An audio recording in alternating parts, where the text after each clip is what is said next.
అని ఎవరైతే మెసేజ్లు పంపుతారో కొంచెం ఆలోచించాలి. మనకు డబ్బులు వస్తున్నాయి అంటే మనం విచక్షణ కోల్పోతాం. వీళ్ళ కంపెనీ లైక్స్ చేస్తే డబ్బులు ఇవ్వటం ఏంటి? సార్ ఓయూ రూమ్లో కప్పులు రూమ్ తీసుకున్నారనుకోండి, అదే టైంలో పోలీసు రైడ్ అయితే వాళ్ళ మీద కేసు అవుతుంది. భార్యాభర్తలు కాకపోయినప్పటికీ కూడా ఇద్దరు విల్లింగ్తో ఉంటే, అంటే ఆ లేడీని ఒక ఆర్గనైజర్ ఉండి అదే మోడ్లో ఓయూలో కూడా చేయొచ్చు కదా. చేయొచ్చు, అవకాశం ఉంది. ఇక్కడ పోయే కపుల్లో లేడీ ఫలానా వాడు ఆర్గనైజర్ ఉన్నాడు ఇందులో. ఇకపై సైబర్ క్రైమ్ మోసాలు జరగకుండానంటే సింపుల్గా ఏం చెప్తాను? కొత్త వ్యక్తుల నుంచి మెసేజెస్ వస్తే బ్యాంక్ వెళ్ళి కనుక్కోవాలి. అట్లాగే జాబులు ఇస్తా ఉంటాం, ఇంట్లో నుంచి కాలు బయట పెట్టడానికి ఇష్టపడలేదు. ప్రైవేట్ వ్యక్తులు పంపించే లింక్స్ క్లిక్ చేసి ఓపెన్ చేయాలి.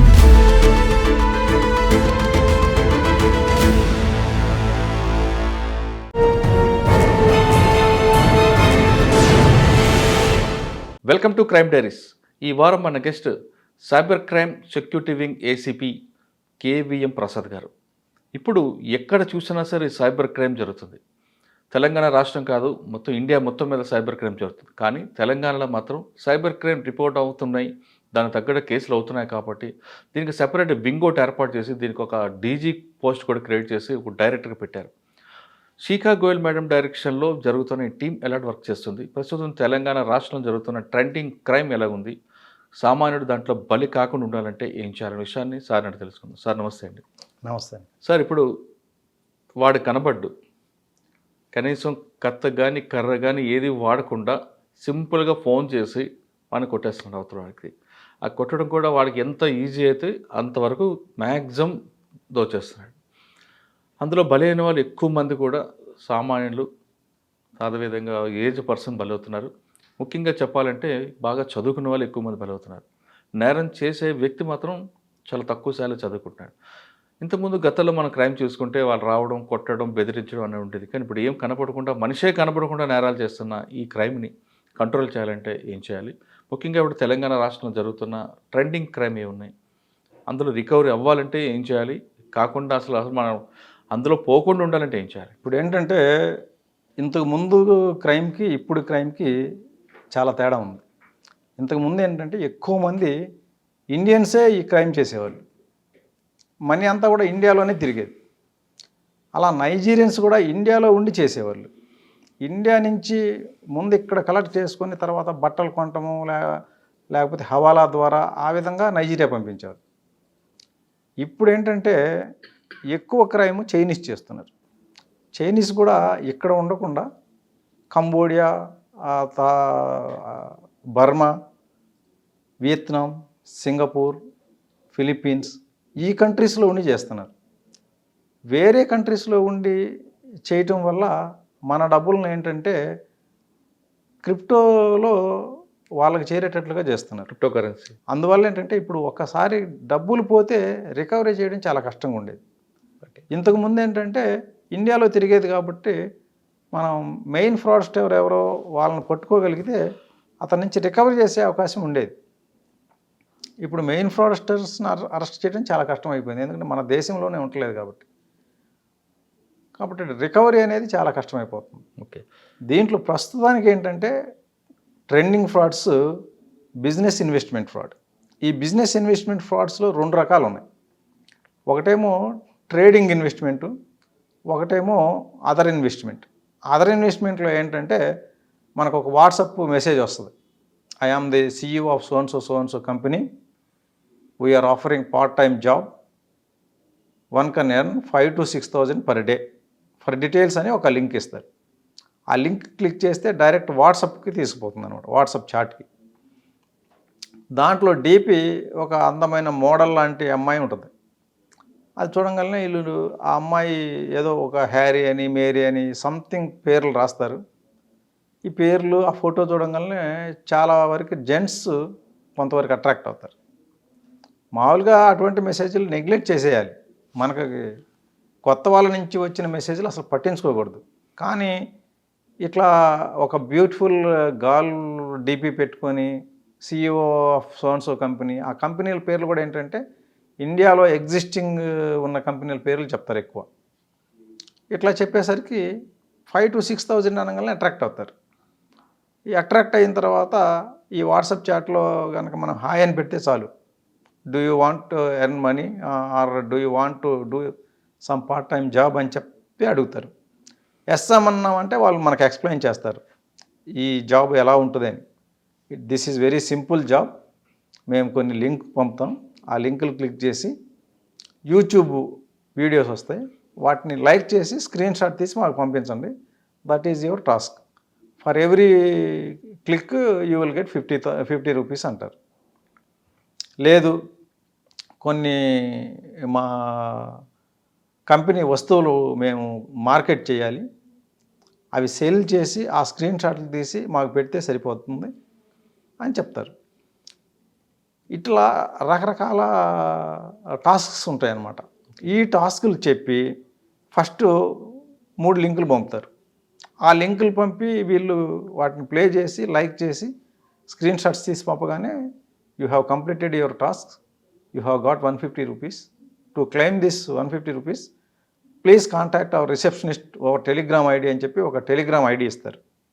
ఆ టెలిగ్రామ్ ఐడిలోకి వెళ్తే ఒక లేడీ ఉంటుంది, అక్కడ కూడా సేమ్ అక్కడ కూడా ఒక బ్యూటిఫుల్ డీపీతో ఉంటుంది. ఆ డీపీ చూసుకొని మన వాళ్ళు అక్కడ చాట్ చేస్తారు. చాట్ చేస్తే ఆమె మన అకౌంట్ డీటెయిల్స్, వీళ్ళ ఆధార్ కార్డు, పాన్ కార్డు, ఈ డీటెయిల్స్ అన్నీ కలెక్ట్ చేసుకొని 150 రూపీస్ వీళ్ళు ఇచ్చిన బ్యాంక్ అకౌంట్కి వేసేస్తుంది. వేసుకున్న తర్వాత మీరు ఫర్దర్ కంటిన్యూ కావడానికి నేను ఒక లింక్ పంపిస్తాను, ఆ లింక్ క్లిక్ చేసి మీరు అకౌంట్ ఓపెన్ చేసుకోండి అంటారు. లింక్ క్లిక్ చేసిన తర్వాత ఒక వెబ్సైట్ ఓపెన్ అవుతుంది. ఆ వెబ్సైట్ ఎట్లా ఉంటుందంటే మన ఇండియాలో ఉన్న కంపెనీస్ ఒరిజినల్ వెబ్సైట్ లానే ఉంటుంది. వీళ్ళు ఆ వెబ్సైట్ చూసుకొని ఓహో ఇది ఒరిజినల్ కంపెనీ వెబ్సైట్ అనుకొని దాంట్లో వీళ్ళు రిజిస్టర్ చేసుకుంటారు. రిజిస్టర్ చేసుకుంటే వీళ్ళకి ఒక అకౌంట్ క్రియేట్ అవుతుంది. తర్వాత అందులో ఆ వెబ్సైట్లోనే వీళ్ళకి ఇన్వెస్ట్ అనే ఆప్షన్ ఒకటి ఉంటుంది. మీరు ఫర్దర్ టాస్క్స్ అన్నీ మీరు కొనుక్కోవాల్సి వస్తుంది. 500 పెట్టి టాస్క్స్ కొనుక్కుంటే అది కంప్లీట్ చేస్తే మీకు ప్రాఫిట్ వస్తుందని చెప్తారు. ముందు 500 ఇన్వెస్ట్ చేయమంటారు. 500 ఇన్వెస్ట్ చేసిన తర్వాత కొన్ని టాస్క్లు ఇస్తారు. అవన్నీ క్లిక్ చేసి లైక్ చేయటం, సింపుల్ టాస్క్స్ కంప్లీట్ అయిపోతాయి. 500 పెడితే ఇంకొక 500 యాడ్ చేసి 500 ప్రాఫిట్ వచ్చింది, మీ బ్యాలెన్స్ 1000 ఉంది, యూ కెన్ విత్డ్రా అంటారు. అంటే ఈయన విత్డ్రా ఆప్షన్ కొడితే ఆయన బ్యాంక్ అకౌంట్కి వచ్చేస్తాయి ఆ డబ్బులు, రూపాయలు. తర్వాత ఇట్లా బ్యాంక్ రాగానే మళ్ళీ ఈసారి 2000 పెట్టమంటారు. 2000 పెడితే కూడా అది 4000 అవుతాయి, లేదా 3500 అవుతాయి, అది కూడా ఆయన బ్యాంక్ అకౌంట్కి వెళ్ళిపోతాయి. 2 సార్లు బ్యాంక్ అకౌంట్కి డబ్బులు వచ్చేసరికి ఈయనకి కొంచెం కాన్ఫిడెన్స్ వస్తుంది. ఈ కాన్ఫిడెన్స్ వచ్చిన టైంలో వాళ్ళు ఏం చెప్తారంటే మీరు అప్గ్రేడ్ అయినారు, ఇప్పుడు 10,000 పెట్టాలి అంటారు. ఆ 10,000 పెడితే అవి కూడా ఇక్కడ బ్యాలెన్స్ 20,000 చూపిస్తుంది. ఈ 20,000 క్లెయిమ్ చేయాలంటే 50,000 పెట్టాలా అంటారు. ఇంతకుముందు విత్డ్రాలు కొట్టుకుంటే బ్యాంక్ అకౌంట్కి వెళ్ళేది, ఇప్పుడు విత్డ్రా ఆప్షన్ కొడితే అది ఎనేబుల్ కాదు, డిజేబుల్ అయ్యి ఉంటుంది. ఏంటి నాకు రావట్లేదంటే మీరు అప్గ్రేడ్ అయినారు, 50,000 ఇంకా ఇన్వెస్ట్ చేయాలంటారు. ఈ 50,000 పెట్టిన తర్వాత అది కూడా 1 lakh అయిపోతుంది. పాత బ్యాలెన్స్ ఇది కలిపి 1,20,000 చూపిస్తుంది, కానీ విత్డ్రా కాదు. ఈలోపే మళ్ళీ మీరు నెక్స్ట్ లెవెల్కి ప్రమోట్ అయిపోయినారు, మీరు ఈసారి 2 lakhs ఇన్వెస్ట్ చేయాలి అంటారు. ఇలా చాలామంది సాఫ్ట్వేర్లు 30 నుంచి 40 lakhs మధ్యలో ఇన్వెస్ట్ చేసి అంత చేసిన తర్వాత కానీ ఇదంతా ఫ్రాడ్ అనేది అర్థం చేసుకోవడం లేదు. ఆ స్టేజ్లో ఎక్కువ వాళ్ళ దగ్గర ఉన్న డబ్బులన్నీ పోయి కొంతమంది అయితే అప్పులు చేసి మరీ పెట్టినారు.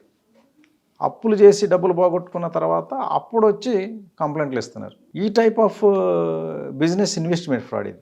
సార్ అందులో కంప్లైంట్ ఇచ్చిన తర్వాత రికవర్ అవుతుంది అంటారా? దీంట్లో ఏంటంటే ఎక్కువ ఇంతకు ముందు చెప్పినా నేను, ఎక్కువ % డబ్బులు చైనా వాళ్ళకి వెళ్ళిపోతాయి. మనకు దొరికేదంతా కూడా బ్యాంక్ అకౌంట్ హోల్డర్స్ దొరుకుతారు. ఈ బ్యాంక్ అకౌంట్ హోల్డర్స్ కూడా ఏంటంటే వీళ్ళు టెలిగ్రామ్లో చాలా గ్రూప్స్ ఉన్నాయి. ఈ గ్రూప్స్లో వీళ్ళు మాకు బ్యాంక్ అకౌంట్ ప్రొవైడ్ చేస్తే 1,00,000 రూపాయలు ఇస్తాము, 2 లక్షలు ఇస్తాము అని చెప్పి చెప్తారు. మనకి ఇక్కడ ఏంటంటే ఇండియాలో జస్ట్ బ్యాంక్ అకౌంట్ ప్రొవైడ్ చేస్తేనే ₹1,00,000 అంటే కనుక చాలామంది లైన్లో నుంచుంటారు, మేమిస్తామని.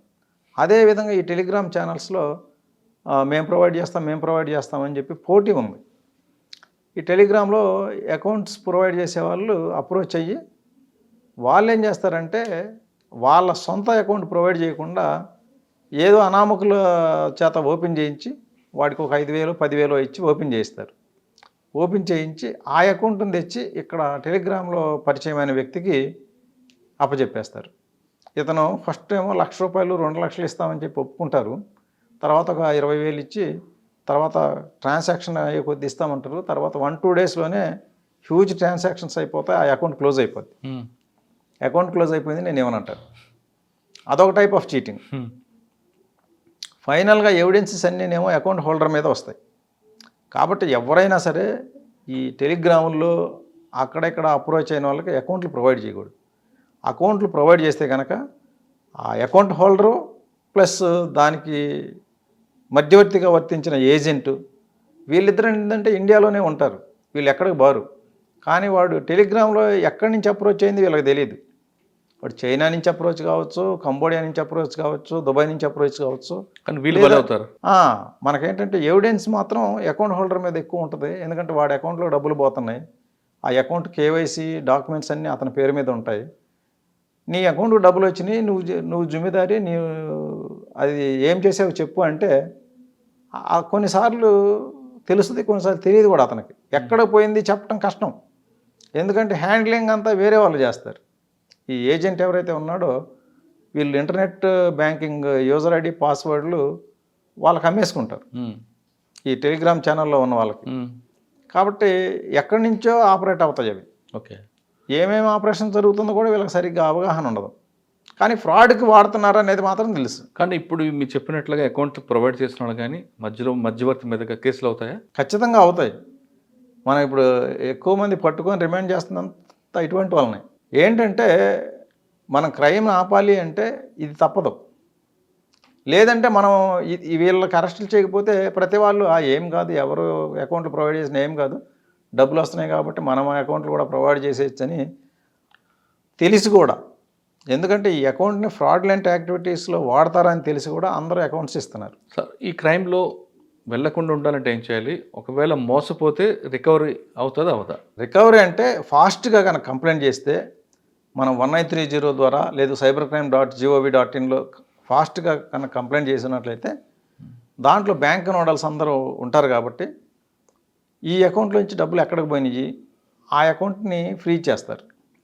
ఒకవేళ అక్కడి నుంచి కనుక వేరే అకౌంట్కి వెళ్ళి ఉంటే ఆ ఎక్కడికి వెళ్ళిందో ఆ థర్డ్ అకౌంట్ని కూడా ఫ్రీ చేస్తారు. లేదు అక్కడి నుంచి అట్లా second layer, third layer, fourth layer, fifth layer అట్లా ఫైనల్గా మనీ ఎక్కడైతే విత్డ్రా అయిందో అంతవరకు ఫ్రీ చేసుకుంటూ పోతారు. ఇట్లా ఫైనల్గా అమౌంట్ ఏమైంది, విత్డ్రా అయిందా లేకపోతే ఇంకా క్రిప్టోగా మారిందా, అక్కడి నుంచి ఫైనల్గా ఇక ఫర్దర్ ట్రాన్స్ఫర్స్ లేకుండా ఉండేంతవరకు కూడా ట్రాక్ చేయటం జరుగుతుంది అన్నమాట. అంటే మన దేశం వరకు, మన దేశం దాటిందంటే యాక్చువల్గా ఏంటంటే మన దేశం దాటిపోవాలి అంటే కొన్ని రూల్స్ అండ్ రెగ్యులేషన్స్ ఉంటాయి. మనిషి పోవాలా, ఒక ఫామ్ ఫిల్ చేసి ఇవ్వాలి, దాంట్లో పర్పస్ రాయాలి, ఆ పర్పస్ ఎందుకు అనేది బ్యాంకు వాళ్ళు వెరిఫై చేయాలి, అది జెన్యూన్ అనుకుంటే బ్యాంకు వాళ్ళు అప్పుడు పంపుతారు. కానీ ఇందులో అకౌంట్ హోల్డర్ ఎక్కడో ఉంటాడు, అకౌంట్ హోల్డర్కి సరిగ్గా తెలియదు. ఒకవేళ అకౌంట్ హోల్డర్ బ్యాంకుకి వచ్చిన ఆ ఫామ్స్ ఫిల్ చేసేది అదంతా రికార్డ్ అవుతాయి. అందుకని ఫారిన్కి డైరెక్ట్గా అకౌంట్ నుంచి పంపరు, కాదు, క్రిప్టోగా మార్చి పంపుతారు. ఓకే, మనం చెప్పిన క్రైమ్లో మనం అనుకున్న ఇన్వెస్ట్మెంట్ ఫ్రాడ్లో ఆయన ముందే తెలుసుకున్నాడు అనుకోండి, వెంటనే బ్యాంక్కి చెప్తాడు. అప్పటికి అది బ్యాంకులో చేతులు మారుతూ మన దేశం దాటి వెళ్ళింది అనుకోండి, దేశం వరకు అంటే బ్యాంకులు ఆపుతాయి. దేశం దాటి వెళ్ళిన తర్వాత దేశం దాటి వెళ్ళిపోతే మనీ రికవరీ అనేది చాలా కష్టం.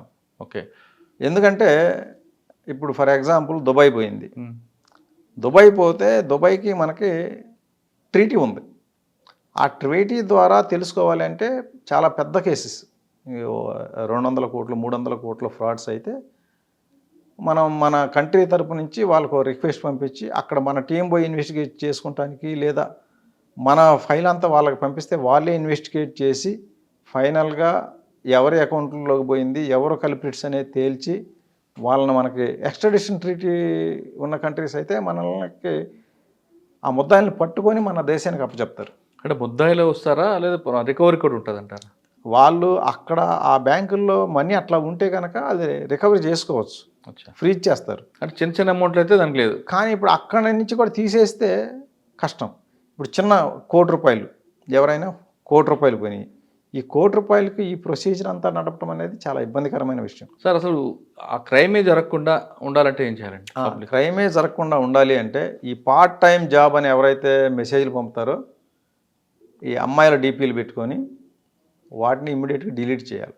వాటికి రెస్పాండ్ అవ్వకూడదు. ఒకవేళ రెస్పాండ్ అయినా కొంచెం ఆలోచించాలి. మనకు డబ్బులు వస్తున్నాయి అంటే మనం విచక్షణ కోల్పోతాం. యూట్యూబ్లో లైక్స్ చేస్తున్నారు. యూట్యూబ్లో మనం మామూలుగా కూడా చాలా లైక్స్ చేస్తాం, ఎప్పుడూ డబ్బులు రావు. వీళ్ళ కంపెనీ లైక్స్ చేస్తే డబ్బులు ఇవ్వటం ఏంటి? అది కొంచెమని ఆలోచించాలి. తర్వాత సరే లైక్స్ చేసేవరకు బాగానే ఉంది, టాస్క్స్ కొనుక్కోవడం ఏంటి? ఈ టాస్క్ని మనం కొనుక్కొని మనం క్లిక్ చేసి మళ్ళీ ఇది డబుల్ అయిపోయిందని చెప్పి సంబరపడిపోయి మళ్ళీ డబుల్ పెట్టడం. ఇప్పుడు 10,000 పెట్టారు, 20,000 అయినాయి. ఇప్పుడు దాకా విత్డ్రా అయినవి తర్వాత విత్డ్రా కాదు అని చెప్తున్నారు. ఎందుకంటే మీరు నెక్స్ట్ లెవెల్కి ప్రమోట్ అయ్యారంటారు. ఎవరు ప్రమోట్ చేస్తున్నారు? ఎట్లా ప్రమోషన్ ఎట్లా వస్తుంది? దేని గురించి ప్రమోషన్ వస్తుంది? అంటే ఫస్ట్ స్టెప్లోనే డ్రా చేసుకొని అక్కడితో ఆగిపోవడం బెటర్ అంటారు. ప్రతి వాళ్ళు ₹150 తీసుకొని ఆపేస్తే ఇట్లా కొన్ని లక్షల మంది చేస్తే వాడికి నష్టం వచ్చి ఈ బిజినెస్ కొంత తగ్గిస్తారు. కానీ మన వాళ్ళు ఏం చేస్తున్నారంటే వాడికి వేల రెట్లు ఎక్కువ వచ్చేలాగా చేస్తున్నారు. ప్రతి వాడు 20 లక్షలు 30 లక్షలు బాగొట్టుకొని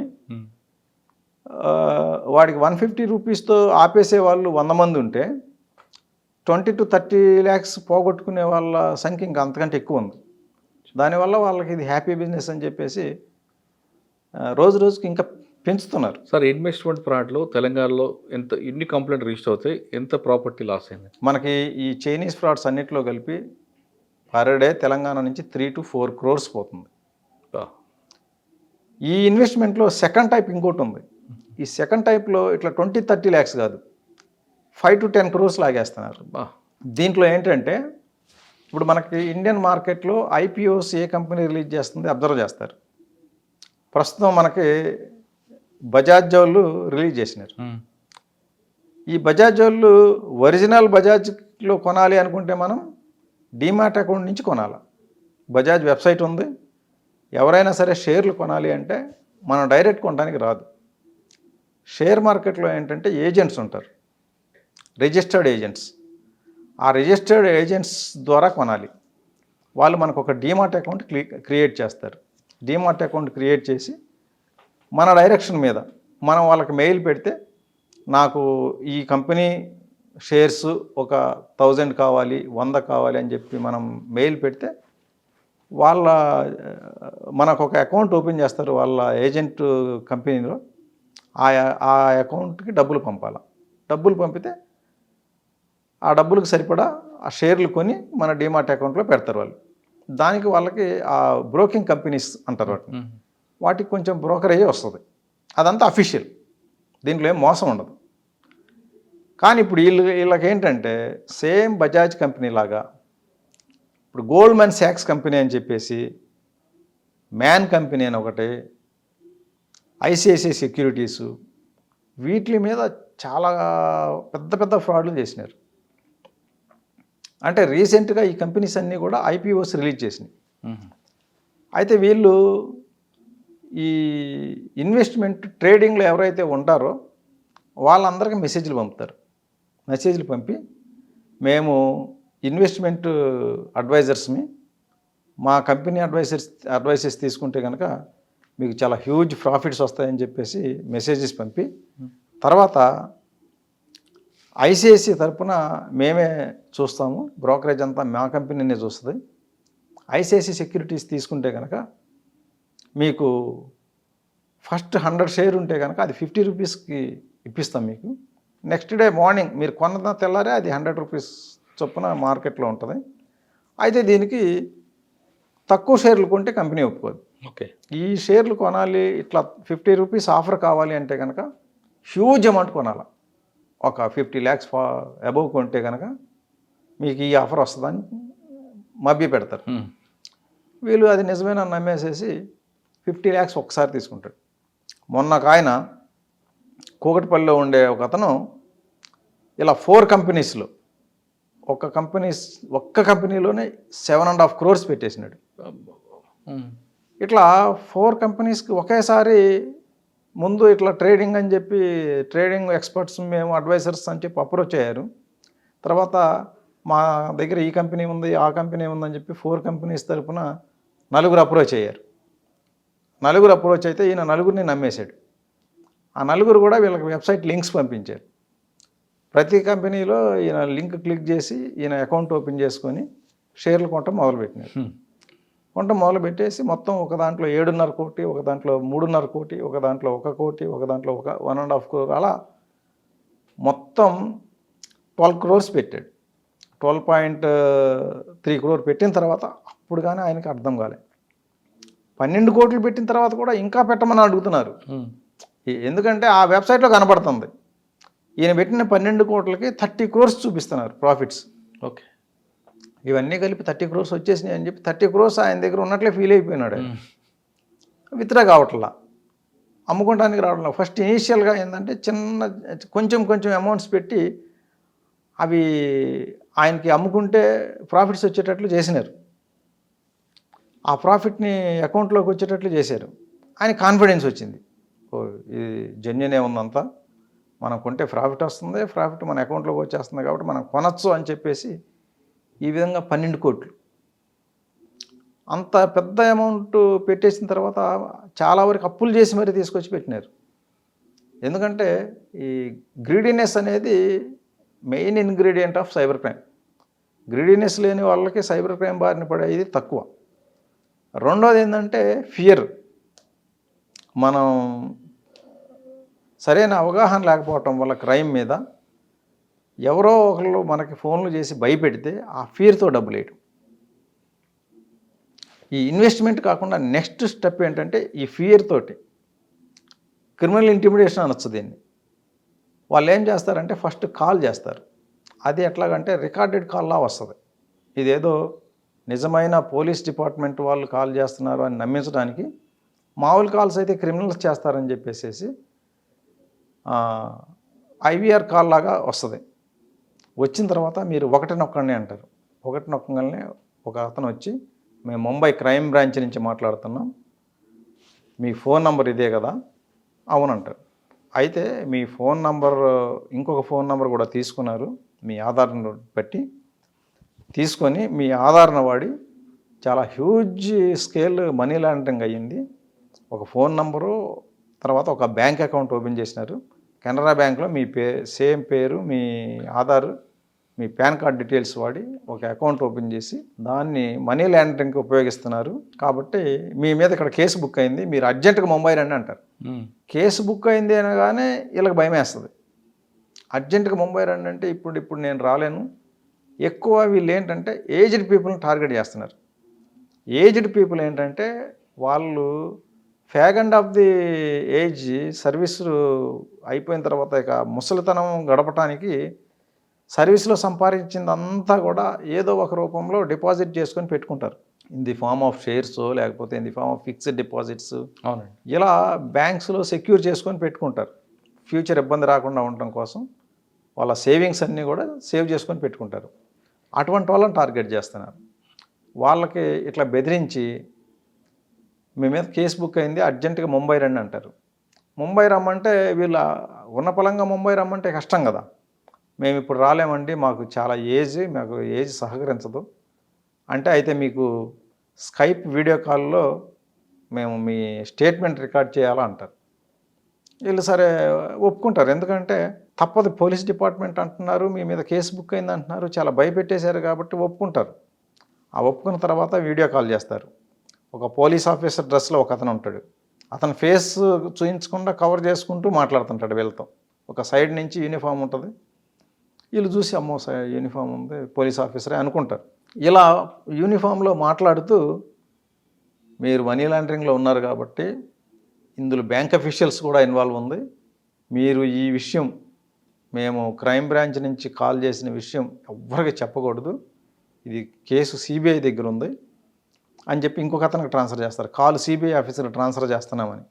ఆ సిబిఐ ఆఫీసర్ ఏ లెవెల్లో భయపడతాడంటే, ఇంకా మీ మొత్తం క్లోజ్ అయిపోతుంది, మీ ఫండ్స్ గిన్స్ అన్నీ సీజ్ చేసేస్తాం, అసలు మీకు సాయంత్రం వచ్చి అరెస్ట్ చేసేస్తాం అన్న టైప్లో భయపెడతాడు.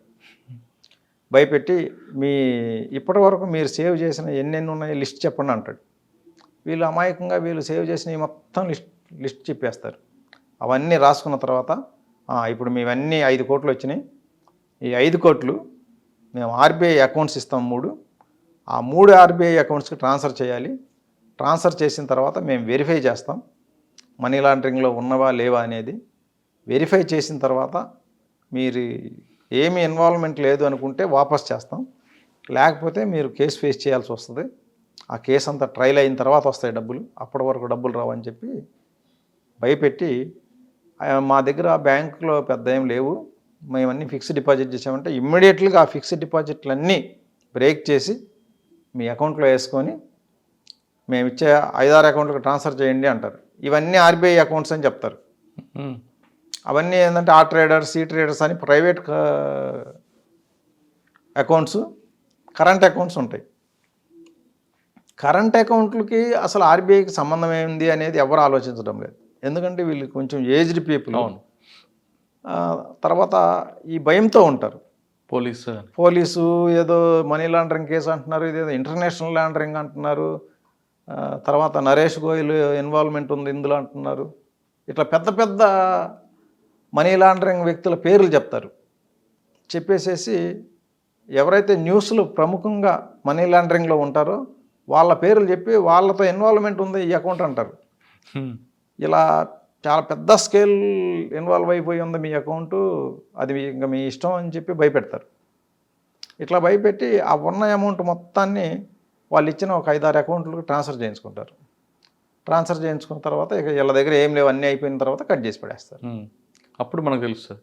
అప్పుడు ఈ భయపెట్టిన కేసుల్లో మాత్రమే వీళ్ళు డబ్బులన్నీ పోయిన తర్వాత ఆలోచించుకుంటారు.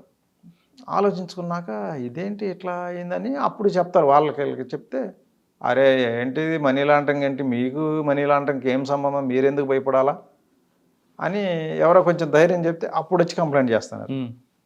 ఇటువంటి కేసుల్లో కొంచెం ఎక్కువ అమౌంట్స్ మనకి హోల్డ్లో పెట్టే అవకాశం ఉంది. ఎందుకంటే ఎక్కువ రోజులు లేకుండా సేమ్ డేనో లేకపోతే నెక్స్ట్ డేనో రియలైజ్ అవుతున్నారు. రియలైజ్ అయ్యి వచ్చి కంప్లైంట్లు ఇస్తున్నారు. కంప్లైంట్లు ఇచ్చిన వెంటనే మనకి అమౌంట్ను మనం చాలా వరకు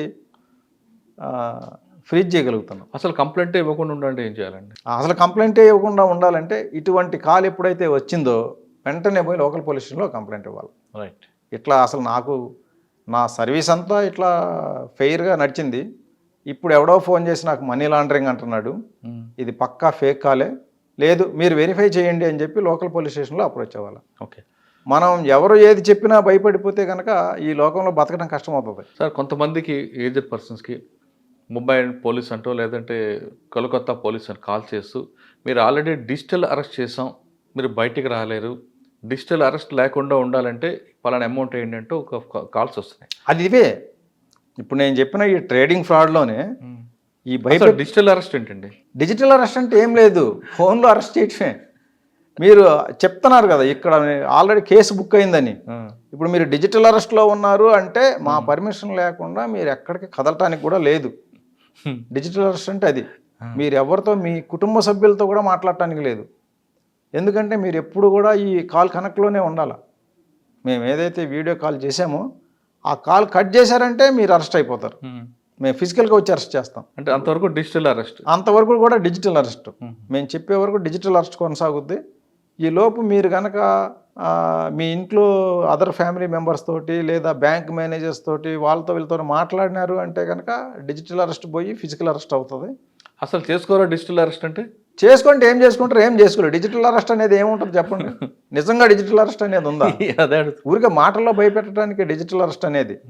యాక్చువల్ డిజిటల్ అరెస్ట్ ఏమి ఉండదు. డిజిటల్ అరెస్ట్ ఏంది, ఎవడన్నా ఫిజికల్గా వచ్చి మనల్ని పదా నేను పోలీస్ స్టేషన్ తీసుకెళ్తా అంటే అప్పుడు భయపడాలా, పక్కన వాళ్ళకి చెప్పాలి. కానీ ఫోన్లో డిజిటల్ అరెస్ట్ అంటే దానికి అసలు మీనింగే లేదు. మనం ఊరికే భయపడేవాడికి భయపెట్టడమే ఇది, అంతే తప్ప ధైర్యంగా ఉన్నవాడికి డిజిటల్ అరెస్ట్ ఏంది, ఫిజికల్ అరెస్ట్ ఏం చేయలేదు. సార్ ఇది కాకుండా ఇంకేమున్నాయి ట్రైనింగ్? ఇది సెకండ్ టైప్. తర్వాత దీంట్లోనే ఈ చైనీసే ఇప్పుడు ఏంటంటే మ్యాట్రిమోనియల్లో ప్రొఫైల్స్ క్రియేట్ చేస్తున్నారు. ప్రొఫైల్ క్రియేట్ చేసి ఇయర్లీ అబౌట్ 12 crores వరకు డబ్బులు పోగొట్టుకోవడం జరిగింది. దీంట్లో ఏంటంటే మ్యాట్రిమోనియల్ సైట్లో జీవన్ సాథీలో పరిచయం అయినారు. పరిచయం అయ్యి ఆ ప్రొఫైల్స్ చూసిన తర్వాత ఈయన కూడా బాగా లైక్ చేసినాడు, ఆమె కూడా బాగా లైక్ చేసింది. ఆమె ఏదో నేను చాలా కరోడుపతిని అని చెప్పింది. ఈయన కూడా ఒక డాక్టర్, ఈయన కూడా బాగా వెల్ సెటిల్డ్ అని చెప్పినాడు. అయితే ఒక పని చెయ్యి, నేను ప్రస్తుతానికి ఒక ఇన్వెస్ట్మెంట్ కంపెనీలో పనిచేస్తున్నా, మా కంపెనీలో ఇన్వెస్ట్ చేస్తే కనుక నీకు అసలు చాలా విపరీతమైన లాభాలు వచ్చేస్తాయని చెప్తే ఆయన నమ్మేసినాడు. నమ్మేసేసి ఇట్లా 2-3 కంపెనీస్లో ఆమె చెప్తా పోయింది, ఈయన ఇన్వెస్ట్ చేసుకుంటా పోయినాడు. 12 కోట్లు పోయిన తర్వాత ఆయనకు అర్థమైంది ఇదంతా ఫేక్, ఈ మ్యాట్రిమోనియల్ అలయన్స్ అంతా డూప్ చేయడానికే తప్ప ఇదంతా నిజం లేదనేది. మ్యాట్రిమోనియల్ దీంట్లో కూడా మనకి ఎవరైతే ప్రొఫైల్ పెట్టుకుంటారో వాళ్ళే కాల్ చేస్తే సస్పెక్ట్ చేయాలి. మ్యాట్రిమోనియల్ అలయన్స్లో మనం ముందు ఒప్పుకునేటప్పుడు వీడియో కాల్కి ప్రెస్ చేయాలి. వీడియో కాల్లో కూడా ఇప్పుడు ఆర్టిఫిషియల్ ఇంటెలిజెన్స్ ఉపయోగించి చైనా వాళ్ళు ఏంటంటే టెక్నాలజీలో చాలా ఫాస్ట్ ఉంటారు. ఈ ఆర్టిఫిషియల్ ఇంటెలిజెన్స్ ఉపయోగించి వాళ్ళు దొంగ వీడియో కాల్స్ క్రియేట్ చేసి కూడా మాట్లాడతారు. కాబట్టి మనం వీడియో కాల్ చేసినప్పుడు అందులో మనం కొన్ని సైన్స్ చేయాలి, మనం బాగా అబ్జర్వ్ చేయాలి. ఏఐలో ఏంటంటే ఫీలింగ్స్ ఉండవు. ఆ ఫీలింగ్స్ మనం మాట్లాడేటప్పుడు ఎట్లా ఉన్నాయి గమనించాలి. ఎందుకంటే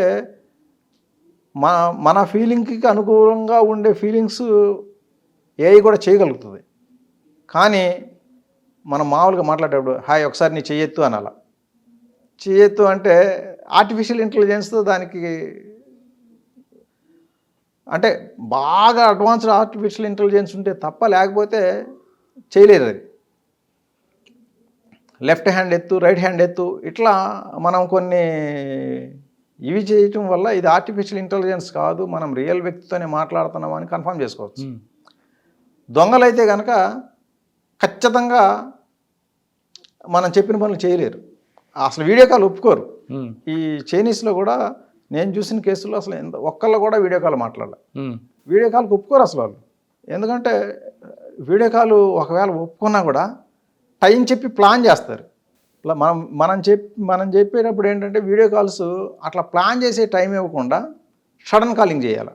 సడన్ కాల్ చేసినప్పుడు వాళ్ళు కట్ చేస్తున్నారంటే మనం అర్థం చేసుకోవాలి ఇదంతా ఫేక్, ఆర్టిఫిషియల్ ఇంటెలిజెన్స్ వాడి ఏఐ తోటే చేస్తున్నారు తప్ప ఇది రియల్ కాల్ కాదు అనేది గమనించాలి. సార్ ఇందులోనే ఇంకొక ఫ్రాడ్ కనిపిస్తుందండి. ఒక అమ్మాయి వస్తుంది నోట్ కాల్ చేయడం, ఆ విధంగా కూడా ఎక్స్ట్రాక్షన్ చేస్తున్నారు. ఇప్పుడు ఇదిగో ఇంతకుముందు ఏంటంటే రాజస్థాన్ నుంచి కొంత క్రిమినల్స్ చేసేవాళ్ళు ఇది. సిలిగురి కూడా వస్తుందట కదా. రాజస్థాను సిలిగురి 2 పార్ట్లు నుంచి చేసేవాళ్ళు ఇది. ఇప్పుడు ఇది కూడా చైనా వాళ్ళు లాగేసుకున్నారు. ఈ మెథడ్ కూడా చైనా వాళ్ళు లాక్కొని కంబోడియా, ఈ లావోసు, తర్వాత మన ఓల్డ్ బర్మా, అక్కడ నుంచి మియన్మార్, ప్రస్తుతం మనం మియన్మార్ అంటున్నాం, ఈ మియన్మారు, లావోసు, కంబోడియా, కొన్ని కాల్ సెంటర్స్ వియత్నాం, ఫిలిప్పీన్స్లో కూడా ఉన్నాయి. ఇటువంటి వాటి దగ్గర నుండి క్రియేట్ చేస్తారు. ఒక డీపీ పెట్టి మంచి అందమైన వీళ్ళకి ఏంటంటే మనం కంబోడియా నుంచి రిటర్న్ వచ్చిన వాళ్ళని ఎగ్జామిన్ చేస్తే కూడా తెలిసింది ఏంటంటే ఒక సోషల్ మీడియా వింగ్ పని ఏంటంటే వాళ్ళు గూగుల్లో నుంచి సెలబ్రిటీస్ ఫొటోస్ కాపీ చేయటం, ఆ ఫొటోస్నే ఇక్కడ డీపీస్గా వాడతారు. వాటితోటే దొంగ ప్రొఫైల్స్ క్రియేట్ చేస్తారు. ఇన్స్టాగ్రామ్లో, ఫేస్బుక్లో దొంగ ప్రొఫైల్స్ క్రియేట్ చేస్తారు. అట్లాగే వాట్సాప్లో కూడా అదే ఫేస్బుక్లో ఏదైతే ప్రొఫైల్ ఉందో ఆ పిక్నే వాట్సాప్ డీపీగా పెడతారు. ఫస్ట్ ఫేస్బుక్ ద్వారా ఫ్రెండ్ రిక్వెస్ట్లు పంపుతారు, చాట్ చేస్తారు. చాట్ చేసిన తర్వాత వాట్సాప్కి రమ్మంటారు. వాట్సాప్లో కూడా సేమ్ డీపీ ఉంటుంది. అక్కడ చూసిన తర్వాత అక్కడ వీడియో కాలింగ్ మొదలు పెడతారు. వాళ్ళేమో మనకి సేమ్ ఇదే ఆర్టిఫిషియల్ ఇంటెలిజెన్స్ వాళ్ళ వాయిస్ ఏమో ఒకళ్ళది ఉంటుంది, మనకు కనపడే వాళ్ళు ఒకళ్ళు ఉంటారు. ఫారెన్ దీంట్లో న్యూడిటీగా వస్తారు, అంటే వచ్చిన తర్వాత డిజరోబ్ అవుతారు. వీళ్ళని కూడా ప్రెజర్ చేస్తారు, మీరు కూడా డిజరోబ్ అవ్వండి అని. వీళ్ళు కూడా బట్టలు తీసేసిన టైంలో రికార్డ్ చేసి, మీ రికార్డు మా దగ్గర ఉంది, మేము అక్కడ పంపుతాం, ఇక్కడ పంపుతాం, గూగుల్లో పెడతాము, యూట్యూబ్లో పెడతాము, ఫేస్బుక్లో మీ ఫ్రెండ్స్కి పంపిస్తాం భయపెట్టి డబ్బులు వసూలు చేస్తారు. పర్టికులర్గా యూఎస్లో ఉండే ఇండియన్స్ని టార్గెట్ చేస్తున్నారు. ఓకే. ఎందుకంటే యూఎస్లో చదువుకునే వాళ్ళు, జాబ్స్ చేసేవాళ్ళు చాలామంది ఇండియా నుంచి చాలామంది ఉన్నారు. వాళ్ళ డేటా అంతా సంగ్రహించి వాళ్ళ డేటాను ఉపయోగించి వాళ్ళకి కాల్స్ చేసి వాళ్ళని టార్గెట్ చేసి ఇండియాలో వాళ్ళ ఇండియన్ అకౌంట్స్ కానీ, లేదంటే ఫైనల్గా డబ్బు ఇచ్చేది మాత్రం ఇండియన్ అకౌంట్స్కి. ఇండియన్ అకౌంట్స్ నుంచి వివిధ రూపాల్లో చేయలేకపోతుంది. ఎందుకంటే యూఎస్ ఇండియన్స్ని వాళ్ళు టార్గెట్ చేయడం, డబ్బులు ఎక్కువ ఉంటాయి కదా వాళ్ళ దగ్గర. ఇప్పుడు సెక్స్టార్షన్లో ఏంటంటే, సెక్స్టార్షన్స్కి ఎక్కువ అట్రాక్ట్ అయ్యేది ఏంటంటే యూత్ 30-45 ఈ బిలో వాళ్ళు. 60-70 వాళ్ళు అట్రాక్ట్ అయినా వాళ్ళు చాలా జాగ్రత్తగా ఉంటారు. నాకు ఈ వయసులో 60 years వాడికి 30 years కాల్ చేస్తుందంటే ఇందులో ఏదో మతలబు ఉందని చెప్పి ఆలోచిస్తారు. అదే 25 years వాడు అయితే అదేం ఆలోచించరు.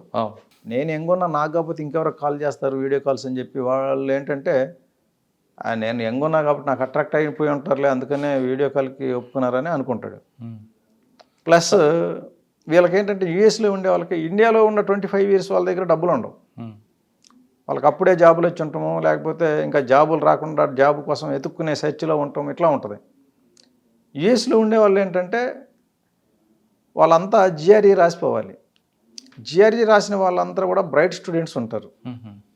వీళ్ళకి కోర్స్ కంప్లీట్ అయిపోతేనే ఇమీడియట్ జాబ్లు వచ్చేస్తాయి. అక్కడ జాబ్ వచ్చింది అంటే 100K పర్ యానం అనే ప్యాకేజ్ కంపల్సరీ ఉంటుంది. 100K పర్ యానం సంపాదించేవాడికి ఏంటంటే 2-3 లక్షలు ఖర్చు పెట్టడం పెద్ద ఇబ్బంది కాదు. అందువల్ల ఎక్కువ యూఎస్ స్టూడెంట్స్ని టార్గెట్ చేస్తారు. వాళ్ళు 2 లక్షలు 3 లక్షలు పోతే కూడా పెద్దగా పట్టించుకోరు, ఇది పోయింది దరిద్రం పోయింది చాలే అనుకుంటారు. అందువల్ల ఏంటంటే ఎక్కువ యూఎస్ స్టూడెంట్స్ని.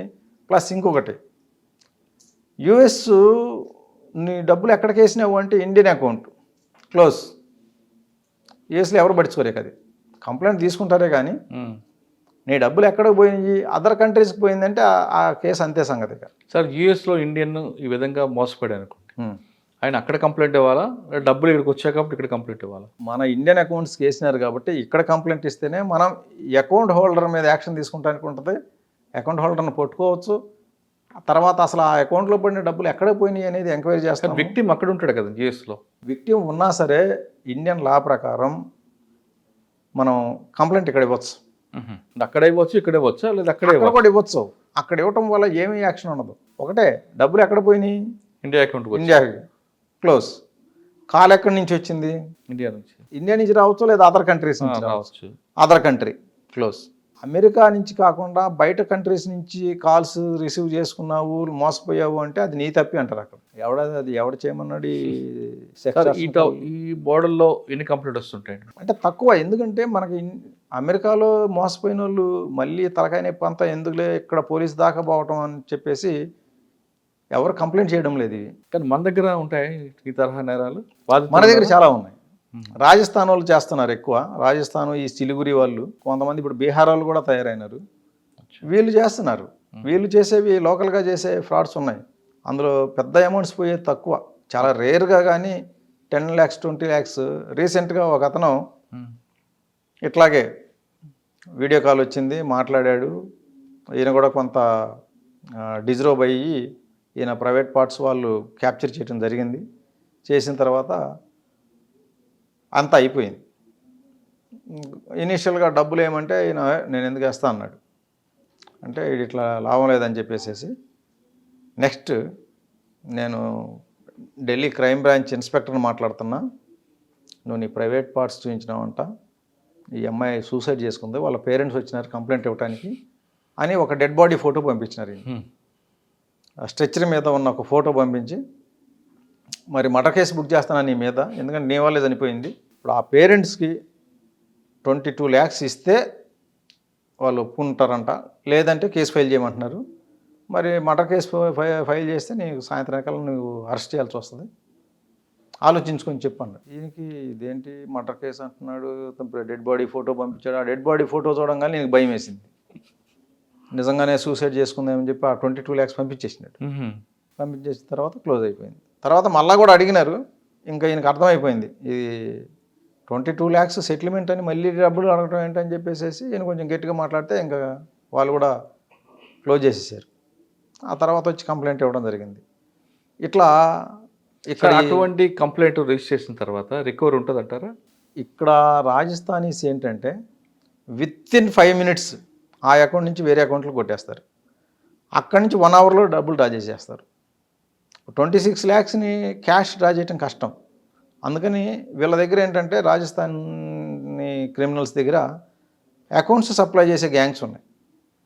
ఈ గ్యాంగ్స్ ఏంటంటే ఫేక్ అకౌంట్స్ క్రియేట్ అంటే డాక్యుమెంట్స్ అన్నీ దొంగవి క్రియేట్ చేసి ఆ దొంగ డాక్యుమెంట్స్ ఉపయోగించి అకౌంట్స్కి ఓపెన్ చేస్తారు. ఆ అకౌంట్స్ అన్నీ ఫ్రాడ్స్లో వాడుతుంటారు అనమాట. ఈ ఫ్రాడ్లో చేసే వాళ్ళకి కమిషన్ మీద సప్లై చేస్తారు. అంటే ఈ డబ్బులన్నీ అటు ట్రాన్స్ఫర్ కొడతారు. అటువంటి అకౌంట్లకు ట్రాన్స్ఫర్ కొట్టేసి అక్కడి నుంచి డ్రా చేసేసుకుంటారు. దీంట్లో ఏంటంటే అకౌంట్స్ సప్లై చేసిన వాళ్ళకి కొంతమంది సప్లయర్స్ ఏమో డబ్బులు పడిన దాని మీద మాకు కమిషన్ కావాలంటారు. కొంతమంది ఏమో నీ ఇష్టం, నీకు అకౌంట్ ఇచ్చేస్తా, నువ్వు ఎన్ని కోట్లైనా వేయించుకో, అందులో నాకు లంసమ్గా ఒక అమౌంట్ 1 lakh 2 lakhs ఇచ్చేసాయి, అకౌంట్ నువ్వు తీసేసుకో, నీ ఇష్టం, నీ ఓపిక, నువ్వు కంప్లైంట్ రాకుండా ఎంత వేయించుకున్నా సరే అకౌంట్ నడుస్తూనే ఉంటుంది. కాకపోతే వీటిలో ఏంటంటే ఇప్పుడు అందరికీ కూడా ఎన్సీఆర్పీ మీద చాలా అవగాహన వచ్చింది. 1930 కాల్స్ చేయటం, లేకపోతే cybercrime.gov.inలో కంప్లైంట్ చేయటం అనే దాని మీద చాలామందికి అవగాహన వచ్చింది. అవగాహన రావడం వల్ల ఏంటంటే వెంటనే కంప్లైంట్ చేస్తున్నారు. 2 days 3 days కంటే ఎక్కువ అకౌంట్స్ నడవడంలో 2-3 daysలో ఫ్రీజ్ అయిపోతున్నాయి. ఓకే. ఇప్పుడు ఈ చైనీస్ ఏంటంటే ఒక కరెంట్ అకౌంట్ ఇస్తే 1 dayలోనే 5-6 crores వేయించేస్తారు అందులో. అందువల్ల ఏంటంటే మనకు ఒక్క రోజులో లేదా 2 daysలో ఫ్రీజ్ అయినా సరే అప్పటికే ఒక 10 కోట్లు ట్రాన్సాక్షన్స్ అయిపోతున్నాయి అందులో. సార్, ఈ నేరాలు కాకుండా ఓయో రూమ్స్ ముసుగులో కొంతమంది అసాంఘిక కార్యక్రమాలు చేస్తున్నారని, ఓయో రూమ్స్ ఉన్నాయి, వాటిని అడ్డాగా పెట్టుకోవడానికి ప్రధాన కారణం ఏంటి? అసలు ఓయోలో రూమ్ బుక్ చేయాలంటే ఏం చేయాలి? నిబంధనలు ఏం చెప్తుంటాయి? ఓయో రూమ్ బుక్ చేయాలంటే ఏంటంటే ఎవరైనా సరే మేజర్ అయ్యి ఉండాలి. ఎక్కువ ఓయో రూమ్స్ బుక్ చేసుకునే వాళ్ళంతా కపుల్స్ బుక్ చేసుకుంటున్నారు. కపుల్స్ బుక్ చేసుకున్న తర్వాత వాళ్ళు ఓయో యాప్ ఉంది, యాప్ ద్వారా కొన్ని ప్రైవేట్ యాప్స్ కూడా ఉన్నాయి, అవి కూడా ఓయో రూమ్స్ బుకింగ్ని అలో చేస్తాయి. ఈ వాళ్ళు అఫీషియల్గానే రాస్తున్నారు కపుల్స్ ఆర్ ఇన్వైటెడ్ అని. అంటే విల్లింగ్ కపుల్స్, ఒకళ్ళు విల్లింగ్నెస్ ఉన్న కపుల్స్కి అలో చేస్తారు వాళ్ళు. ఆ ఓయో యాప్ డౌన్లోడ్ చేసుకొని లేదా వేరే అదర్ మేక్ మై ట్రిప్, ఈ trip adviser, is my trip అని అట్లా చాలా ప్రైవేట్ కంపెనీస్ కూడా ఓయో రూమ్స్కి బుక్ చేసే ఫెసిలిటీ ఉంది. మనం ఈ కస్టమర్స్ ఏంటంటే ఓయో యాప్ డౌన్లోడ్ చేసుకొని కానీ లేదా అదర్ ట్రావెల్ యాప్స్ డౌన్లోడ్ చేసుకొని వాటి ద్వారా బుక్ చేసుకుంటారు. బుక్ చేసుకున్నప్పుడు ఎవరైతే బుక్ చేస్తారో వాళ్ళ డీటెయిల్స్ ఇవ్వాలి. ఫోన్ నెంబర్ అనేది ఇంపార్టెంట్, ఎందుకంటే ఆ ఫోన్ నెంబర్కే వాళ్ళన్నీ బుక్ చేసిన తర్వాత బుకింగ్ డీటెయిల్స్ అన్నీ ఆ ఫోన్ నెంబర్కి వాట్సాప్ ద్వారా పంపుతారు. కాబట్టి ఫోన్ నెంబర్ అనేది వాళ్ళు క్రైటీరియాగా తీసుకొని దాని మీద బుకింగ్ నడుపుతారు. మనం యాప్ డౌన్లోడ్ చేసుకున్న తర్వాత బుకింగ్ చేసుకుంటారు. బుకింగ్లో ఎవరైతే బుక్ చేస్తున్నారో వాళ్ళ డీటెయిల్స్ ఇస్తారు. తర్వాత రూమ్కి వెళ్ళినప్పుడు ఐడెంటిటీ కార్డ్స్ ఇవ్వాలి. అక్కడ ఓయో రూల్స్ ప్రకారం ఏంటంటే ఇద్దరు వెళ్తే ఇద్దరివి కూడా ఐడి కార్డ్స్ అనేవి సబ్మిట్ చేయాలి. ఐడి కార్డ్ సబ్మిట్ చేసినప్పుడు ఇద్దరిది మ్యాచింగ్ కాలేదనుకోండి, మ్యాచింగ్ అంటే మ్యాచింగ్ అవ్విందా లేదనేది అక్కడ చూడరు.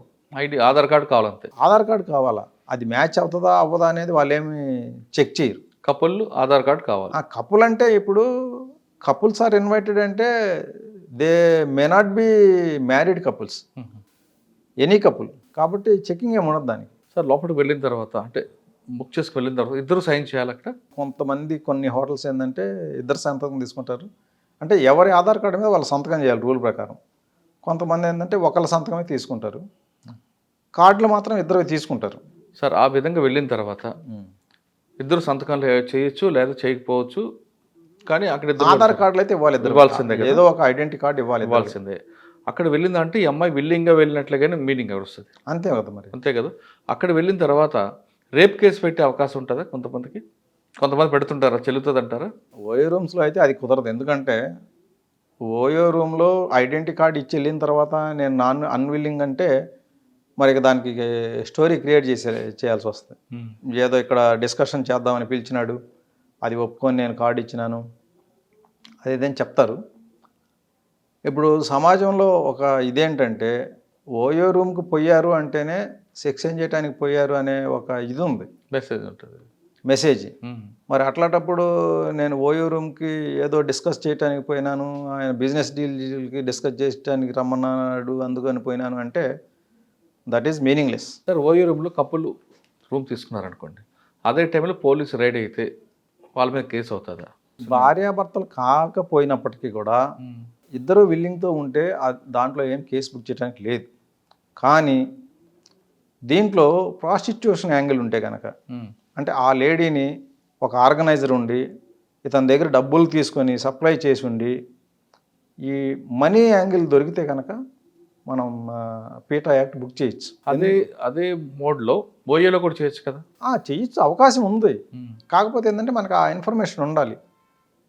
ఇక్కడ పోయే కపుల్లో లేడీ ఇలా పలానా పింప్ సప్లై చేస్తున్నాడు, పలానా వాడు ఆర్గనైజర్ ఉన్నాడు, ఇందులో ప్రాస్టిట్యూషన్ వాడు ఆర్గనైజ్ చేస్తున్నాడు, ఈ ఆర్గనైజర్ సప్లై చేస్తూ వీడే బుక్ చేసినాడు అని చెప్పేసి మనకి ఇన్ఫర్మేషన్ ఉంటే ఆ ఇన్ఫర్మేషన్ మీద మనం డీటెయిల్స్ మిగతా తీయచ్చు కదా, ఎవరు బుక్ చేసినారు ఆ డీటెయిల్స్ ఉంటాయి, బుక్ చేసిన వాళ్ళ డీటెయిల్స్, విజిట్ చేసిన వాళ్ళ డీటెయిల్స్. ఓయోలో ఏంటంటే booking for self or booking for others ఇది ఉంటుంది. మనం వేరే వాళ్ళకు కూడా బుక్ చేయొచ్చు. అట్లా వచ్చిన కపుల్స్కి వేరే వాళ్ళు బుక్ చేస్తే కనుక మనం అది తీసుకోవచ్చు, క్రైమ్ కింద వస్తుంది. ఓకే, వెరిఫై చేయాలి. ఓకే, ఓయోలో ఇటువంటి నాంశం లేకుండా వాళ్ళు ప్రొవైడ్ చేశారు, అప్పుడు ఓయో మీద కూడా కేసు వద్దా? అంటే ఓయో రూమ్స్ ఆర్గనైజర్ మీద అంటే వాళ్ళకి తెలిసి ప్రొవైడ్ చేస్తే కేసు అవుతుంది, తెలియక ప్రొవైడ్ చేస్తే కేసు కాదు. ఇది పలానా వాడు పలానా పింప్ ప్రాస్టిట్యూషన్ పర్పస్లో బుక్ చేసినాడు అని తెలిసి కూడా వీళ్ళు ఎలో చేసినారంటే ఓయో మీద కూడా కేసు బుక్ చేస్తాం. కానీ కొంతమంది ఓయోలో రూమ్ తీసుకొని ఇంకా పేకాట ఆడే వాళ్ళు కూడా కొంత కనిపిస్తుంటారు. ఆ పేకాట ఆడటం అయితే అది ఎట్లా ఉన్నా కూడా మనీ ఇన్వాల్వ్మెంట్ ఉంటుంది. పేకాట ఆడితే కంపల్సరీ గేమింగ్ యాక్ట్ కింద వస్తుంది, అది బుక్ చేస్తారు. బుక్ చేసినప్పుడు కూడా అంతే. యాక్చువల్గా ఏంటంటే మనం గేమింగ్ హౌస్ని రైడ్ చేసినప్పుడు అది సీజ్ చేసే అవకాశం ఉంది, సీజ్ చేయొచ్చు. అంటే రూమ్ కూడా సీజ్ చేయొచ్చు. సీజ్ చేసి కోర్ట్ ఆర్డర్ తీసుకొని వాళ్ళు దాన్ని రిలీజ్ చేసుకోవాల్సి వస్తుంది. ఓకే, ఈ పీటా కేసుల్లో కానీ గేమింగ్లో కానీ రూములు సీజ్ చేయొచ్చు. రూమ్ సీజ్ చేసేసి, ఎందుకంటే అది ఎవిడెన్షియరీ మెటీరియల్. సార్ ఇప్పుడు తెలంగాణలో మీరు చెప్పిన 2 ట్రెండింగ్ కాకుండా ఇంకేమున్నాయండి? ఇప్పుడు ఇవేంటంటే ఇప్పటివరకు నేను చెప్పినవి ఓన్లీ చైనీస్ చేస్తున్న ఫ్రాడ్స్. తర్వాత లోన్లు ఇప్పిస్తామని చెప్పి, జాబులు ఇప్పిస్తామని చెప్పేసి, తర్వాత వాట్సాప్ డీపీ ఫ్రాడ్స్. వాట్సాప్లో డీపీ, ఇప్పుడు నేను నా డీపీ పెట్టుకున్నారు, నా నంబర్ కాదు వేరే నంబర్తో నా ఫ్రెండ్స్కి మెసేజ్లు పోతాయి. నేను అర్జెంటుగా హాస్పిటల్లో ఉన్నాను, నాకు ఒక 20,000 పంపించు, 50,000 పంపించు. అది కూడా పొడిగా మాట్లాడతారు కదా. ఎక్కువ మాట్లాడితే బండారం బయటపడుతుంది అని చెప్పి ఎక్కువ విషయాలు వెల్లడించే కొద్దీ రిస్క్ ఎక్కువ. అందుకని చెప్పి అంత రిస్క్ తీసుకోరు. అనుమానం వస్తుందంటే కట్ చేసి చేస్తారు. వీళ్ళకి ఏంటంటే టైం బౌండెడ్, ఒక రోజులో మనం ఎంతమందిని దోచుకున్నాం అనేది లెక్క ఉండాలి. అందువల్ల ఏంటంటే ఒకడే ఊరికే సోది పెట్టి డబ్బులు వేయకుండా గంట సేపు చాటింగ్ చేస్తే వాళ్ళకి అది బ్లాక్ చేసేస్తారు ఆ నంబర్ని. టార్గెట్ ఉంది వాళ్ళకి. మరి డే అంతా వేస్ట్ చేసుకొని నలుగురితో మాట్లాడి నలుగురి దగ్గర డబ్బులు ఏం చేసుకోకపోతే వేస్ట్ కదా. ఇది చైనీస్ అయితే కనుక చాలా టైం బాగుండు. టైం ఈజ్ ప్రెషియస్, టైంలోనే జరగలేదు. ఊరికే రోజంతా చాట్ చేసి ఎవరో డబ్బులు వేయలేదు అంటే వేస్ట్ కదా. అందువల్ల ఏంటంటే చాలా టైం లిమిట్స్ పాటిస్తారు. ఓకే, జాబ్ ఫ్రాడ్స్ ఏంటంటే రకరకాల జాబ్స్. విప్రో కంపెనీలో జాబ్ ప్రొవైడ్ చేస్తాము అని చెప్పేసి మేము shine.com నుంచి మాట్లాడుతున్నాం, monster.com నుంచి మాట్లాడుతున్నాం అని చెప్పి కాల్స్ చేస్తారు. కాల్స్ చేసి ఫస్ట్ మీరు ఇంటర్వ్యూలు అటెండ్ అవ్వాలా అని చెప్పేసి ఆ ఇంటర్వ్యూ యాక్చువల్ ఇంటర్వ్యూ ఎట్లా ఉంటుందో ఆ టైప్ ఒకటి క్రియేట్ చేస్తారు. వాళ్ళ నాలెడ్జ్ చూస్తే కూడా వీళ్ళు రియల్ విప్రోలో వాళ్ళే మామూలు ఫ్రాడ్స్టర్ అయితే ఇంత నాలెడ్జ్ ఉండదు అనిపించేలా ఉంటుంది ఆ ఇంటర్వ్యూ కూడా. ఎందుకంటే ఫ్రాడ్స్టర్స్ కూడా they have improved their knowledge. Software skills కూడా తెలిసిన వాళ్ళని పెట్టుకుంటారు అందులో. ఏమి తెలియకుండా చీట్ చేయటం కూడా కష్టం కదా. అందువల్ల ఏంటంటే వాళ్ళు తప్పు చేస్తున్నా కూడా వేరే వాళ్ళకి అనుమానం రాకుండా చేయాలి. దానికోసం అన్ని స్కిల్స్ని డెవలప్ చేసుకుంటారు వాళ్ళు. చేసుకొని ఒక న్యాచురల్ ఇంటర్వ్యూలాగా ఇంటర్వ్యూ కండక్ట్ చేస్తారు. అది అయిపోయిన తర్వాత ఆఫర్ లెటర్ దగ్గర అంతా అయిపోయింది, సెలెక్ట్ అయినావు, కానీ ఆఫర్ లెటర్ ఇవ్వడానికి మా హెచ్ఆర్ మేనేజరు పైసలు అడుగుతున్నాడు, మనకు ₹1,00,000 ఇస్తే కానీ ఇవ్వడు అని పెడతారు. ఆ తర్వాత నీకు మెడికల్ ఎగ్జామినేషన్ ఫీజు ఒకటి ఉంటుంది, అది ఒక 20,000 కట్టాలంటారు. తర్వాత ల్యాప్టాప్ ఇస్తాము, దీనికి ఒక 50,000 కట్టాలని ఇట్లా ఏదో వంకలు చెప్పేసేసి డబ్బులు లాగేస్తారు. ఇట్లా ఎవరైనా సరే హెచ్ఆర్ డబ్బులు అడిగినాడు, వేరే అదర్ ఎంప్లాయీ డబ్బులు అడిగినాడు అంటే అది ఫేకే. తర్వాత ల్యాప్టాప్ ఛార్జెస్ మనకి ఇవ్వాలి కదా సార్ వాళ్ళు మనకి ఇవ్వాల్సింది. మనకి అట్లా చెప్తారు, ఇది బ్యాక్ డోర్ పాలసీలో చేస్తున్నాము. బ్యాక్ డోర్ పాలసీ లేదంటే నీకు శాలరీ చాలా పిచ్చి ఉంది, 50,000 యాక్చువల్గా ఇంత ఉండదు ఈ పోస్ట్కి, కానీ నీకు హెచ్ఆర్ హెల్ప్ చేసి నీకు ఇంత శాలరీ వచ్చేట్టు చేస్తారు. మరి హెచ్ఆర్కి నువ్వు ఇన్ రిటర్న్ హెచ్ఆర్కి కూడా హెల్ప్ చేయాలా, ఉట్టిగానే చేయడం ఆయనది. కాబట్టి ఆయనకు ఒక 2 lakhs 3 lakhs ఇస్తే నీకు పోస్ట్ కన్ఫర్మ్ అయిపోద్ది, నీకు హ్యాపీగా నువ్వు ఎన్ని రోజులు చేసుకున్నా సరే కంటిన్యూ చేసుకోవచ్చు అని ఇట్లా మభ్య పెడతారు. తర్వాత ల్యాప్టాప్ ఛార్జెస్ అంటారు. ల్యాప్టాప్స్ అనేవి ఏ కంపెనీలో మనం జాయిన్ అయినా ఫ్రీగానే ఇస్తారు, కానీ ఇక్కడ మాత్రం ల్యాప్టాప్ ఛార్జెస్ అంటారు. ఇంకోటి ఏం చెప్తారంటే యాక్చువల్గా నీకు ఇచ్చే ల్యాప్టాప్ 1.5 lakh కాస్ట్, ఇది మేము దీని కాస్ట్ కలెక్ట్ చేయట్లే, ఓన్లీ ఇది సెక్యూరిటీ డిపాజిట్. నువ్వు కంపెనీ నుంచి మానేసేటప్పుడు నువ్వు ల్యాప్టాప్ రిటర్న్ చేస్తే ఈ సెక్యూరిటీ వాపస్ ఇచ్చేస్తాం, సెక్యూరిటీ డిపాజిట్ని. అందువల్ల నీకు ఈ 50,000 అడుగుతున్నాం, లేకపోతే దీని కాస్ట్ కాదు మేము అడుగుతుందని చెప్పి టర్న్ చేస్తారనమాట. నీకు ల్యాప్టాప్ కోసం 50,000 కట్టాలి అంటే అదేంది ల్యాప్టాప్ ఫ్రీగా ఇస్తారు కదా అని అడుగుతారు. ల్యాప్టాప్ ఫ్రీనే, కాకపోతే సెక్యూరిటీ డిపాజిట్ అది నువ్వు కంపెనీ తీసుకొని పారిపోయినావు అనుకో, మాకు 1.5 lakh ల్యాప్టాప్, అది మరి కంపెనీకి లాస్ అయింది కదా, అందుకని ఒక 50,000 సెక్యూరిటీ డిపాజిట్ పెట్టాలి దానికని చెప్తారు. సార్ మొత్తం మీద మోసాలు అనేవి జరుగుతున్నాయి. ఇకపై సైబర్ క్రైమ్ మోసాలు జరగకుండా అంటే సింపుల్గా ఏం చెప్తారు? సింపుల్గా ఒకటే, కొత్త వ్యక్తుల నుంచి మెసేజెస్ వస్తే నెగ్లెక్ట్ చేసేసేయాలా. తర్వాత లోన్లు ఇస్తాము, జాబులు ఇస్తాము అని చెప్పి వాళ్ళు మనకు కాల్ చేస్తే కనుక, ఇప్పుడు ఐసిఐసి నుంచి కాల్ చేస్తున్నా నేను లోన్ ఇస్తాను అన్నాడు, ఐసిఐసి బ్యాంక్కి వెళ్ళాలి, బ్యాంక్ వెళ్ళి కనుక్కోవాలి. అట్లాగే జాబులు ఇస్తామన్నారు, ఆ జాబులు ఇచ్చే వాళ్ళు కూడా ప్రతి వాళ్ళు ఒక కంపెనీ పేరు చెప్తారు, ఆ కంపెనీకి ఫిజికల్గా వెళ్ళాలి. ఇప్పుడు మన వాళ్ళు ఏమైందంటే ఇంట్లో నుంచి కాలు బయట పెట్టడానికి ఇష్టపడలేదు. ఆ ఇంట్లో నుంచి కాలు బయట పెట్టిన వాళ్ళందరికీ కూడా, ఎవరైతే అమాయకంగా ఉంటారో వాళ్ళందరికీ ఈ దీంట్లో మూల్యం చెల్లించాల్సి వస్తుంది సైబర్ క్రైమ్లో. ఓకే, కాబట్టి ఈ చిన్న చిన్న టిప్స్. తర్వాత మనం ఏ వెబ్సైట్ ఓపెన్ చేసినా సరే ప్రైవేట్ వ్యక్తులు పంపించే లింక్స్ క్లిక్ చేసి ఓపెన్ చేయకూడదు. ఎందుకంటే ప్రైవేట్ వ్యక్తులు పంపించే లింక్స్ ఓపెన్ చేస్తే ఫేక్ వెబ్సైట్స్ ఓపెన్ అవుతాయి, చూడటానికి సిమిలర్గానే ఉంటాయి, ఒరిజినల్ లానే ఉంటుంది అది, కానీ ఫేక్ వెబ్సైట్స్ ఓపెన్ అవుతాయి. ఆ ఫేక్లో మనం వాళ్ళు చెప్పినవన్నీ చేసేసి ఇదే ఒరిజినల్ అనుకొని నమ్మేసేసి ఇప్పుడు ఇన్వెస్ట్మెంట్ ఫ్రాడ్స్లో అదే అవుతుంది. కాబట్టి ఎప్పుడు కూడా వేరే వ్యక్తులు పంపించే లింక్స్ ద్వారా వెబ్సైట్స్ ఓపెన్ చేయకూడదు, గూగుల్లో సెర్చ్ చేసి ఓపెన్ చేయాలి తప్ప. అలాగే బ్యాంకింగ్ వెబ్సైట్స్ కూడా వేరే వాళ్ళు పంపించిన యాప్స్ ఓపెన్ చేస్తే సేమ్ యాక్సిస్ బ్యాంక్ లాంటి యాపే ఓపెన్ అయ్యిద్ది. మనం డీటెయిల్స్ ఎంటర్ చేసామంటే అవన్నీ వాడికి పోతాయి, వాడు ఒరిజినల్ వెబ్సైట్లో వాడు ఓపెన్ చేసుకుంటాడు మన అకౌంట్ని. కాబట్టి ఇట్లా వేరే వ్యక్తులు పంపించే లింక్స్ ద్వారా వెబ్సైట్స్ ఓపెన్ చేయకూడదు, యాప్స్ డౌన్లోడ్ చేయకూడదు. మనం ఏదైనా యాప్ డౌన్లోడ్ చేయాలంటే గూగుల్ ప్లే స్టోర్కి పోయి లేదా యాపిల్ స్టోర్కి పోయి డౌన్లోడ్ చేసుకోవాలి. మొత్తం మీద చెప్తున్నట్టు ప్రసాద్ గారు చెప్తున్నట్లుగా మనలో అమాయకత్వం లేదా అత్యాసే సైబర్ క్రిమినల్స్ పాలిట వరంగా మారిందంటున్నారు ప్రసాద్ గారు.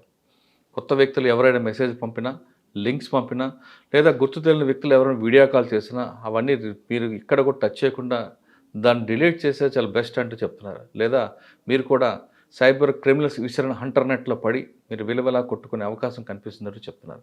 ఇది ప్రసాద్ గారితో ఎక్స్క్లూజివ్ ఇంటర్వ్యూ. వచ్చే వారం మరొక ఇష్టం మళ్ళీ కలుద్దాం. అంతవరకు నమస్తే. Thank you sir. Thank you.